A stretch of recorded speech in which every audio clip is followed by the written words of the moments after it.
En el nombre del Padre, del Hijo y del Espíritu Santo. Señor mío y Dios mío, creo firmemente que estás aquí, que me ves y que me oyes. Te adoro con profunda reverencia, te pido perdón de mis pecados y gracia para hacer con fruto este rato de oración. Madre mía Inmaculada, San José, mi Padre y Señor, Ángel de mi guarda, intercede por mí. La liturgia de la Cuaresma tiene una riqueza teológica y espiritual extraordinaria. Vamos a intentar aprovecharnos de toda esa riqueza que nos ofrece para profundizar también en nuestra vocación cristiana.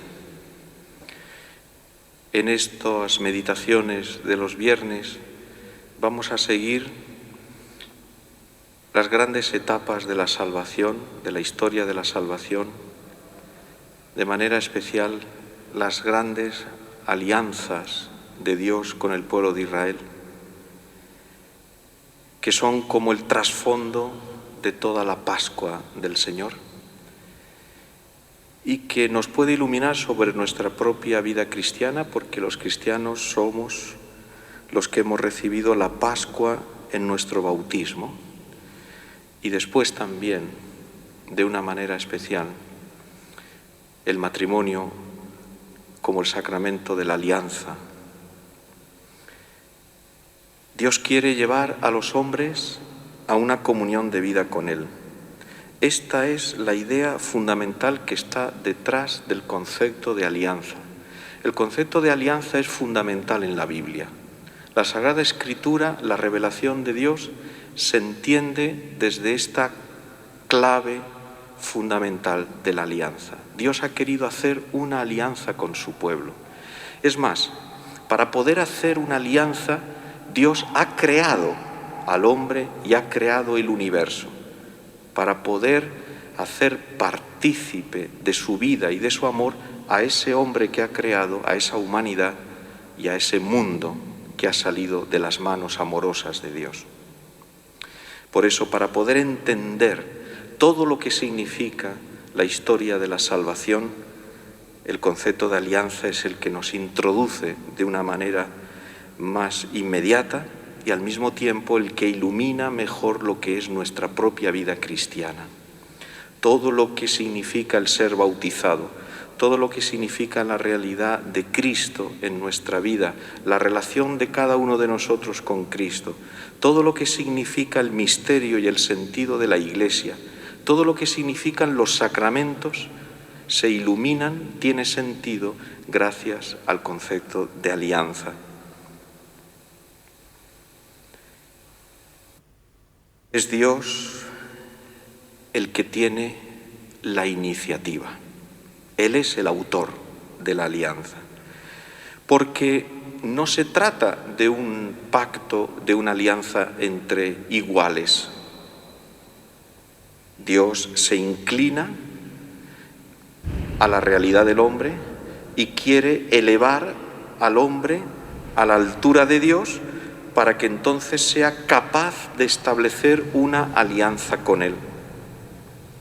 Hay una entrega y un compromiso por parte de Dios.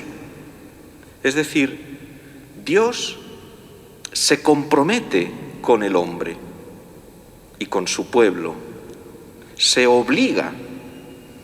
Aquí veis a la imagen del Cristo con las manos atadas. Dios, con todo lo grande y lo poderoso que es, ha decidido atarse a una alianza. Por eso, cuando cada vez en una cultura individualista, en una cultura que no entiende lo que es el compromiso, se ve inmediatamente el matrimonio como una atadura que quita la libertad, cuando en realidad es una atadura que da la verdadera libertad.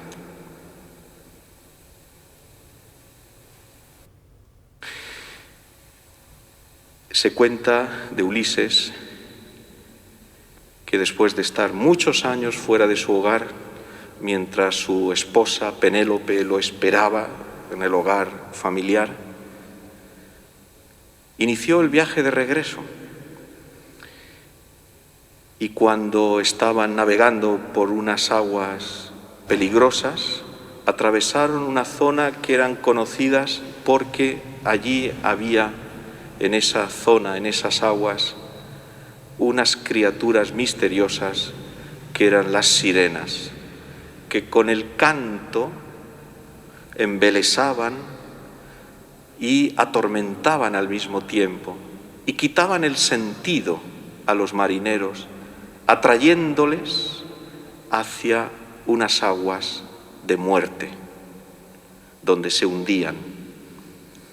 Y Ulises, conociendo el peligro de esas voces, de esos cantos de sirena, le pidió a sus compañeros de viaje que lo ataran al timón y que, a pesar de que les pidiera a gritos que lo desataran, no lo hicieran. Esa imagen de Ulises atado al timón de su barca que iba en dirección hacia su esposa Ulises es una imagen preciosa del matrimonio.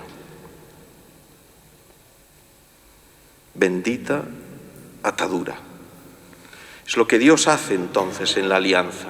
Se compromete, se obliga. Y al mismo tiempo, ese compromiso de Dios lleva consigo una correspondencia por parte del hombre. El hombre entonces encuentra el sentido de su vida en ese deseo de corresponder a la entrega de Dios, de entregarse a Dios como respuesta a la entrega que antes ha hecho Dios. Por lo tanto, la vida cristiana ya no consiste únicamente o principalmente en ese esfuerzo por cumplir una serie de mandamientos que forman parte de la alianza, efectivamente. Los veremos más adelante. La alianza del Sinaí. La vida cristiana, antes que el cumplimiento de esos mandamientos, está el amor de Dios que se te entrega como Dios, que se te da y que entonces hace posible tu respuesta de amor en el cumplimiento de los mandamientos. Por eso dirá Jesús después en la última cena: si me amáis, cumpliréis mis mandamientos. La historia de la salvación, si la miramos desde el Génesis hasta el Apocalipsis o hasta la llegada de Cristo, la historia de la salvación es sorprendente porque se caracteriza por una historia de continua infidelidad del hombre a ese pacto de amor con Dios. Es sorprendente. Toda la historia de la salvación está llena de esas continuas infidelidades del hombre a ese pacto de amor con Dios. Pero lo importante y lo definitivo no es la infidelidad del hombre, porque toda la historia de la salvación se caracteriza por la fidelidad continua y constante de Dios a esa alianza de amor. Y eso es lo que fundamenta la esperanza de nuestra vida, que a pesar de los pesares, a pesar de nuestras miserias, de nuestras limitaciones, de nuestras infidelidades, Dios siempre es fiel. Por eso, al creyente se le llama fiel, pero no porque tiene en sí mismo la fuerza de la fidelidad, sino porque al creer el creyente se une a Dios y Dios es el único fiel y por lo tanto el creyente se hace fiel en la fidelidad de Dios, en el amor de Dios. Esta fidelidad de Dios a la alianza es lo que explica esa constante renovación de la alianza a lo largo de la historia de la salvación cada vez más perfecta, una alianza cada vez más perfecta, en la que el hombre pueda ser ya fiel definitivamente.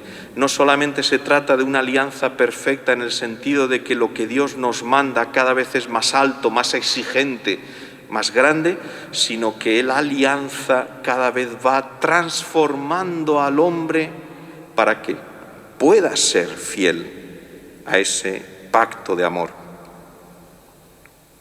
Por eso toda la historia de la salvación aparece como un continuo camino hacia esa alianza definitiva, la última, la verdadera, la auténtica, que es la de Cristo en la cruz. El concepto de alianza, por lo tanto, ilumina toda la historia de la salvación, todo el modo de Dios de relacionarse con nosotros y al mismo tiempo ilumina toda nuestra vida cristiana. Tenemos que aprender a vernos como cristianos inmersos en esta alianza de amor con Dios. Y este es también uno de los grandes problemas y de las dificultades que viven tantos en su matrimonio. El dejar de verse como parte de una alianza de amor, fruto de ese individualismo terrible, estéril, que aísla, solitario. Tanta gente se ve no como parte de una alianza de amor con otra persona, sino como un individuo que está con otra persona y que puede estar con otra persona después y que puede estar con otra persona más adelante. Cuando entras en la alianza de amor, tu persona cambia y cambia por esa persona, por la alianza con esa persona.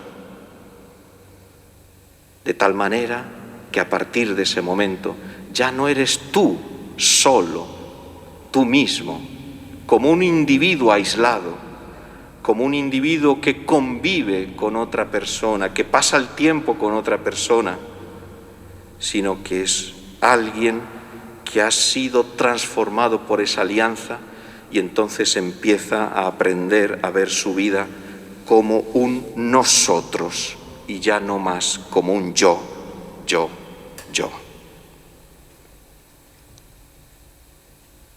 Qué cantidad de frustraciones y de fracasos por no verse bendecidos por una alianza de amor.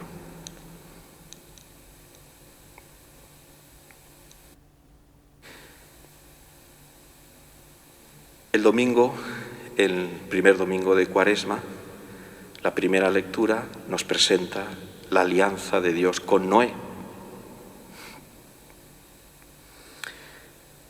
Esta alianza de Dios con Noé dice así, está en el capítulo 9 del Génesis. Dios dijo a Noé y a sus hijos: yo establezco mi alianza con vosotros y con vuestros descendientes, con todos los animales que os acompañan, aves, ganados y fieras, con todos los que salieron del arca y ahora viven en la tierra. Establezco pues mi alianza con vosotros. El diluvio no volverá a destruir criatura alguna, ni habrá otro diluvio que devaste la tierra. Añade más cosas, pero vamos a entrar en alguno de los detalles extraordinarios de esta narración del diluvio y de la alianza de Dios con Noé. Lo primero de todo, ¿por qué mandó Dios el diluvio? Dice así en el capítulo 6, al ver el Señor que la maldad del hombre crecía sobre la tierra y que todos los pensamientos de su corazón tienden siempre y únicamente al mal, el Señor se arrepintió de haber creado al hombre en la tierra y le pesó de corazón. Es terrible esta página. O sea, Dios se arrepiente de haber creado al hombre. O sea, a ese hombre que cuando Dios lo creó dijo que era muy bueno todo lo que había hecho. Vio Dios todo lo que había hecho y era muy bueno. Pasó una tarde, pasó una mañana, el día sexto. Es decir, Dios creó al hombre el día sexto de la semana, el viernes. Precisamente el viernes, el día en que Cristo murió en la cruz, dando origen a una humanidad nueva, ya no a una humanidad egoísta que solo piensa en sí mismo, no una humanidad que desobedece a Dios, que construye su vida de espaldas a Dios, sino una humanidad. Cristo es la humanidad que vive para Dios y por Dios. Es la humanidad nueva. Es decir, cuando Dios creó al hombre al día sexto de la semana, Dios tenía en su mente a Cristo. Él es la imagen, Él es el modelo, Él es lo que en el corazón de Dios y en la mente de Dios estaba cuando decidió crear al hombre. Y por eso en el día sexto lo creó, porque es el día en que Cristo se entregó por amor para crear esa humanidad nueva, que obedezca a Dios, es decir, que esté en armonía con Dios, que construya su vida ya no más de espaldas a Dios. Y por eso, Cristo en el día sexto hizo que Dios no se arrepintiera ya nunca más de haber creado al hombre. A partir de aquel día, a partir de aquel viernes, Dios ya no se arrepintió nunca más y no le pesó en el corazón de haber creado al hombre. De una manera así humana, como suele hacer la Sagrada Escritura en el Antiguo Testamento, nos presenta esa exigencia de la santidad de Dios que no soporta el pecado. Dios no soporta el pecado. Y cuando ve que la humanidad está llena de pecado, entonces Dios se revela. Y es que se entiende, es que cuando se mira todo el mal que hay, es que cuando se mira todo el mal que el hombre es capaz de hacer contra otro hombre, es que es para revelarse, es que se comprende el dolor de Dios, el arrepentimiento de Dios, que había creado una criatura fruto de su amor, tan grande, tan hermosa, y con tanto amor que a esa criatura le dio el gran don de la libertad, que es lo más grande que se tiene. Pero la libertad para amar, no la libertad para herir, para odiar, para matar, para la injusticia, para el robo, para el crimen, para la corrupción. No, Dios creó al hombre libre para amar. Y por eso, ¿cómo es posible que el hombre se haya convertido en un demonio? En un demonio. Porque hay mucho mal en la tierra, porque hay mucha injusticia. Y también nosotros, en nuestra propia vida, notamos el mordisco de la maldad y el veneno de tantas cosas que nos alejan del Señor y que hacen que nuestra vida no sea ese paraíso que Dios quiere para nosotros. La envidia, y la soberbia, y el orgullo, y el rencor, y la avaricia, la tristeza de una vida pensada y vivida solo para sí mismo. Y Dios se arrepintió, y entonces decidió purificar esa creación que había salido bella y hermosa de sus manos. Porque el pecado del hombre no solamente se queda en el hombre. Claro, nosotros estamos acostumbrados, porque al tener esta mentalidad tan egoísta y tan centrada en nosotros mismos, pues al final pensamos que muchos de los pecados que podemos tener no tienen consecuencias, cuando en realidad la Biblia nos está pensando, precisamente porque nuestra vida está inmersa en una alianza. Es decir, cuando tú cometes un pecado, estás destruyendo el orden de la creación. La hermosura de la creación que Dios ha hecho se destruye, se desfigura, pierde su belleza por culpa del pecado del hombre.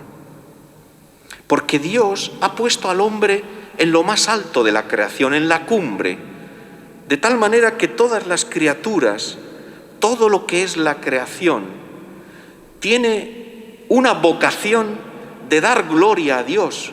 Y lo vemos cuando vemos un paisaje maravilloso e extraordinario, cuando vemos una obra de la creación, damos gloria a Dios.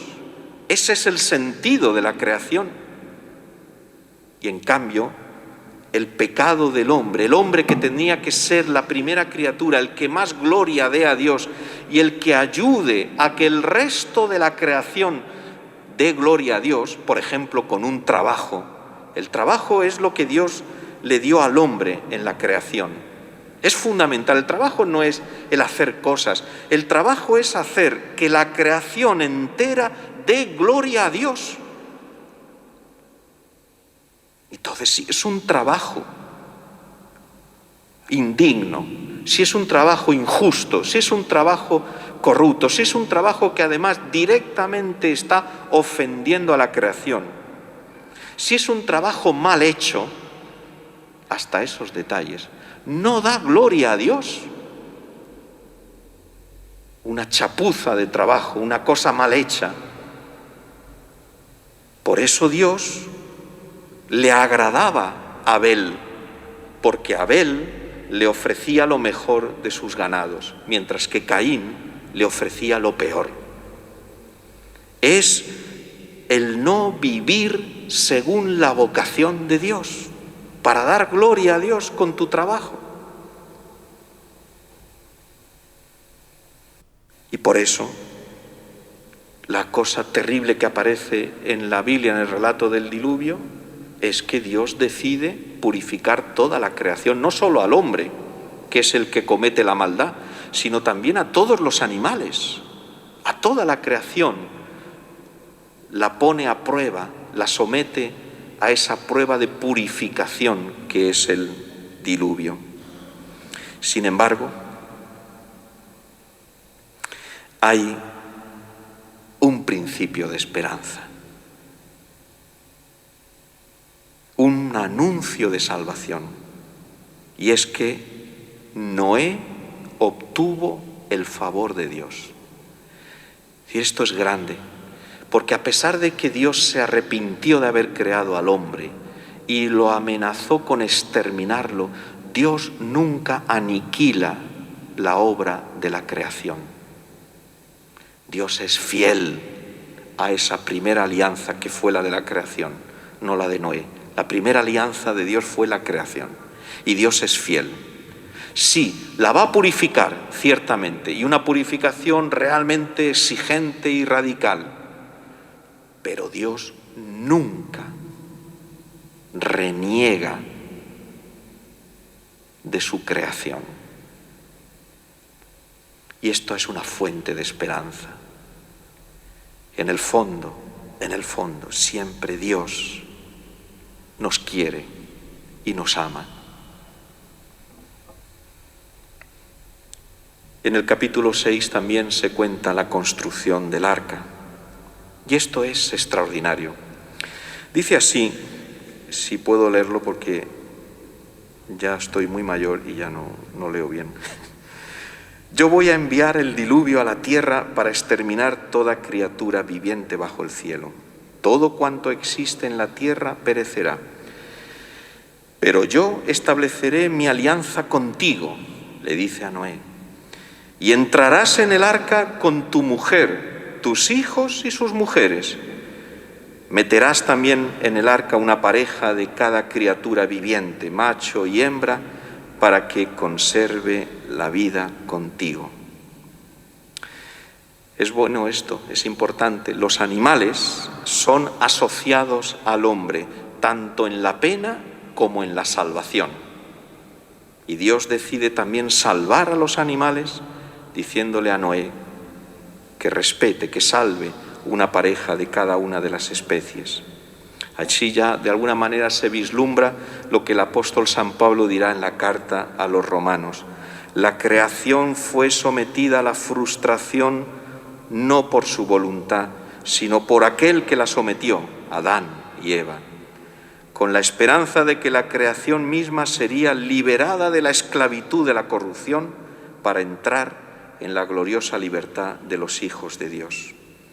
Pero ¿cuál es el principio de la nueva creación y de la salvación de la tierra y de la humanidad? Noé con su mujer y sus hijos. El arca de Noé es imagen de la familia. La familia es la realidad originaria de la nueva humanidad y también es una realidad salvífica. El matrimonio y la familia son una realidad salvífica, salvadora, y por eso es un sacramento. Ya se vislumbra de alguna manera lo que después se verá, y lo veremos más adelante, en aquella noche de la Pascua en Egipto, cuando el ángel exterminador pasó dañando a todos los primogénitos de Egipto, mientras que los hebreos permanecieron en sus casas, poniendo en la puerta de sus casas una señal con la sangre del Cordero, imagen de la sangre de Cristo, que es la que nos protege y la que nos salva. Pero la salvación es en las casas, la salvación es en la familia. El matrimonio y la familia es un misterio de salvación, es un arca que de una manera especial en estos tiempos, en estos momentos en los que vivimos, no tanto me refiero ahora al bicho este que tenemos, que también, sino fundamentalmente a esta terrible realidad de una cultura que está abandonando al hombre, de una cultura que está abandonando al hombre porque está intentando rehacer la creación de Dios, cambiar la creación de Dios para crear otra cosa completamente distinta, que será siempre una realidad artificial y por lo tanto va en contra del hombre. Porque la creación de Dios creó al hombre y a la mujer. Esta es la creación de Dios, al hombre y a la mujer. Y se unirá el hombre a su mujer y serán los dos una sola carne. Esta es la creación de Dios. Y esta creación de Dios es salvadora, porque es fuente de humanidad. El matrimonio y la familia es fuente de humanidad y de humanización. Y cuanto menos familia hay y cuanto menos matrimonio hay, menos humanización hay en la sociedad. Una sociedad más asalvajada, una sociedad en la que hay menos aire para respirar, en la que hay más ideología, en la que hay cada vez más ambientes contrarios a la verdadera humanidad. Siempre será la familia un arca de salvación, siempre. Es el arca que Dios ya previó desde el primer momento de la creación como el arca de salvación para la humanidad. Y por eso hay tanto combate en contra del matrimonio. Por eso se le combate tanto. Por eso Satanás quiere acabar con él. Porque es el arca que Dios ha pensado para salvar la humanidad, para crear una humanidad nueva.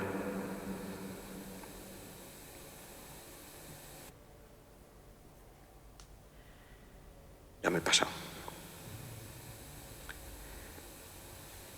En el diluvio tenemos la imagen de los 40 días y 40 noches, es decir, la Cuaresma, 40 días y 40 noches de Cristo en el desierto, 40 años del pueblo de Israel en el desierto, los 40 días de Moisés en el monte Sinaí antes de recibir las tablas de la ley. 40 días es un tiempo de purificación, un tiempo de prueba, que no es un tiempo de dolor sin esperanza, todo lo contrario, es un tiempo de crecimiento, es un tiempo de gracia, de maduración en la fe, de crecimiento en el amor de Dios. Y tenemos en el diluvio también el agua purificadora, que de alguna manera evoca también esa agua primordial que está en el libro del Génesis, de la que Dios, de esas aguas informes, Dios creó todo. El agua como fuente de una nueva creación y también el agua del diluvio como imagen del bautismo que purificará nuestros pecados. Porque ya lo ha dicho Dios, no volveré a castigar a la humanidad exterminándola, sino que ahora solamente habrá una muerte purificadora, definitiva, la única, la de Cristo. Será la única muerte, no la nuestra, la de Cristo. Y habrá un agua que ya no hará daño, sino que dará la vida. Y esa agua es la del bautismo. Y esas aguas del bautismo tienen que regar toda la tierra, tienen que empapar y fecundar toda la tierra, porque el agua del bautismo es fecunda, el agua del bautismo da vida. Allí donde llega el agua del bautismo, todo lo regenera, todo lo da, todo para una vida extraordinaria. Otro de los sacramentos que también son combatidos, como todos los demás, por supuesto. Claro, es también el bautismo. No hace falta bautizar. Bien, el agua del bautismo engendra una nueva vida, a la esperanza de una nueva humanidad. Hay, junto al agua del bautismo, hay también otra agua que es muy buena, es muy importante y muy necesaria, y que ahora en este tiempo de Cuaresma tenemos que pedirle a Dios que nos la conceda, el agua de las lágrimas de conversión. Si el Señor lo concede, pero necesitamos purificar nuestra vida, también con la conversión. La conversión es como un nuevo bautismo, como un comenzar de nuevo, una nueva criatura. Dejar de ser lo que se era para empezar a ser lo que Dios quiere que tú seas.